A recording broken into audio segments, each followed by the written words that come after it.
안녕하세요. 지구촌교회 대학지구 반세호 목사입니다. 6월 3일 수요일입니다.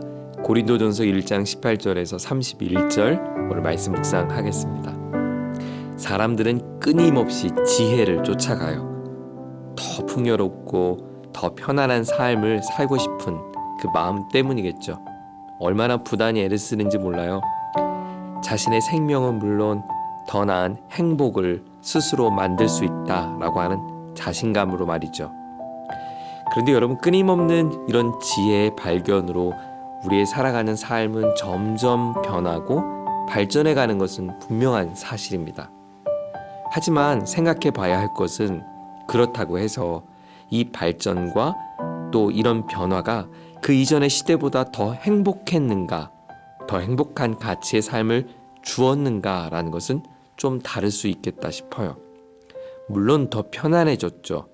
시선은 물론 살아가는 방식도 발전도 이룬 것은 사실입니다. 그런데 생각해보면 결국 오히려 그 결과는 기대했던 것과는 정반대, 오히려 좋지 않은 경우가 더 많다는 것을 우리는 볼 수 있어요.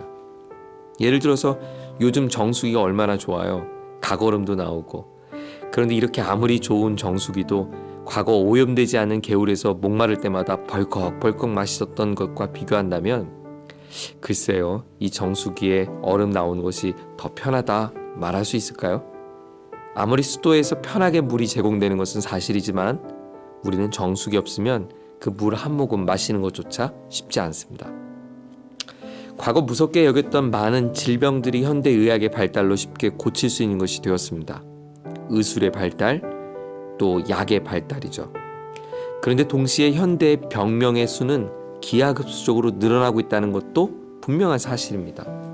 혹자가 그런 말을 했더라고요. 현대 최대의 실패 작품은 플라스틱이래요. 처음 플라스틱이 나왔을 때는 사람들이 얼마나 혁신이라고, 얼마나 좋아하고 과학의 비대한 발전이라고 말했지만 사실 그놈의 플라스틱 때문에 이 자연이 얼마나 고통받고 있고 또 인간의 몸을 얼마나 해치고 있는지 우리는 너무나 잘 알고 있습니다. 결국 가만히 들여다보면 인간의 지혜는 사실 그렇게 대단한 것 같지만 결국 인간 스스로 만족을 다 채울 수 없음을 우리는 기억하게 됩니다. 왜 그럴까요? 인간의 그 근본의 그 출발점 때문입니다. 그 출발점이 바로 성경은 죄라고 말해요. 이 죄로 말미암은 인간은 늘 제한적이고 부족한 결핍 상태에 있을 수밖에 없고, 그 자신의 부족함과 결핍을 채우는 것은 결국 스스로의 욕망을 채우는 것에 대하여 표현인 거예요. 그래서 자신의 욕망을 채우기에 급급한 우리의 삶이 이렇게 어지러지고 얼룩진 삶이 될 수밖에 없다는 것입니다.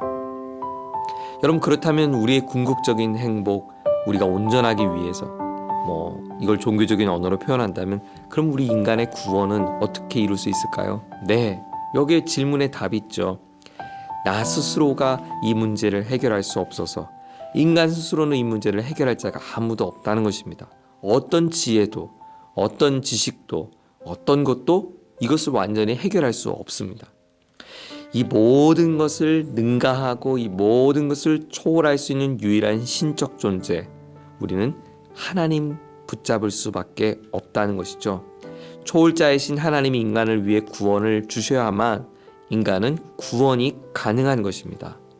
그래서 하나님은 자기 아들 예수 그리스도를 인간을 위해 대신 그 죄값을 치르게 하신 십자가로 내어주셨고, 바로 그 행위를 통해서 우리는 구원을 얻을 수 있게 된 것입니다. 이것을 알려준 것이 복음, 곧 굿뉴스입니다. 예수님께서 죽으시고 부활하셨다는 것은 그 무한대에 초월하신 하나님께서 우리를 향한 사랑의 행위를 보이셨다는 것이고, 그것이 엄청난 구원의 힘을 갖고 있다는 것을 증명시켜줬어요. 그래서 그것에 대한 선포, 복음, 그것을 우리는 믿고 신뢰할 때 그리스도 예수 안에서 이루신 그 구원의 능력이 오늘 내 삶의 능력으로 찾아온 것입니다. 이것이 바로 기독교의 복음에 대한 설명입니다. 하지만 이 모든 사실을 고린도 교인들처럼 인간은 끊임없이 지혜를 추구하는 사람들에게는 너무나도 어리석게 들리는 것 같습니다. 오늘 본문 22절도 보세요. 유대 사람은 기적을 요구하고 그리스 사람은 지혜를 찾으나 우리는 십자가에 달리신 그리스도를 전합니다. 그리스도가 십자가에 달리셨다는 것은 유대 사람에게는 거리낌이고 이방 사람에게는 어리석은 일입니다. 어떻게 하나님의 아들이 십자가에 죽을 수 있어요? 하나님이 모든 것을 할 수 있는 하나님이 왜 죽어야 돼? 가장 처절한 패배와 무능한 상징의 그 십자가에 처해진 죄수를 어떻게 하나님의 아들이라고 부를 수 있어? 이방인은 물론이고 유대인들은 그것을 도저히 받아들일 수 없었습니다. 그래서 고린도 교회 성도들은 복음을 붙드는 것이 아니라 더 나은 기적과 더 나은 지혜를 찾았던 것이죠.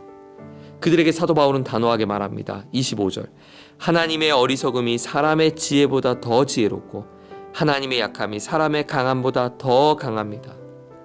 여러분, 아무리 사람이 강한 척해도 우리 최근에 봤잖아요. 이 코로나, 눈에 보이지 않는 작은 질병 앞에 얼마나 인간이 무능력한지 말이죠. 저는 전 세계에서 가장 힘센 나라가 미국인 줄 알았어요. 그런데 실상 미국이 지금 코로나 바이러스 앞에 한 행동과 지금의 결과들은 글쎄요, 미국이 정말 강한 나라 맞나? 라고 하는 의구심이 생깁니다.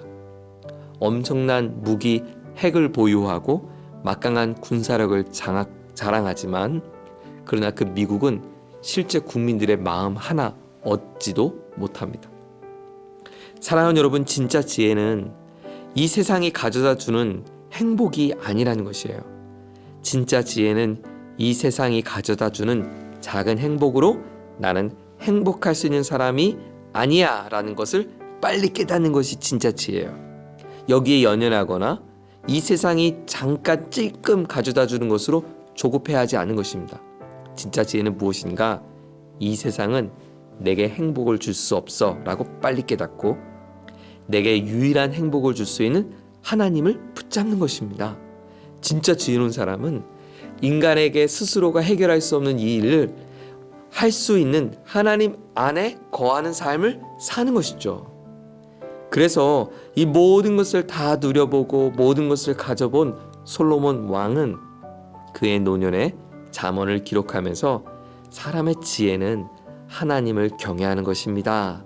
사람의 진짜 지혜는 하나님을 사랑하는 것입니다. 라고 그가 반복해서 잠언서에 강조했던 것입니다. 사랑하는 여러분, 저는 어쩌면 오늘 이것을 함께 듣고 하나님의 지혜를 찾는 여러분 진짜 지혜롭다고 생각합니다. 근데 어리석은 사람은 이 지혜를 듣고서도 또 자신의 지혜를 쫓는 사람이겠죠.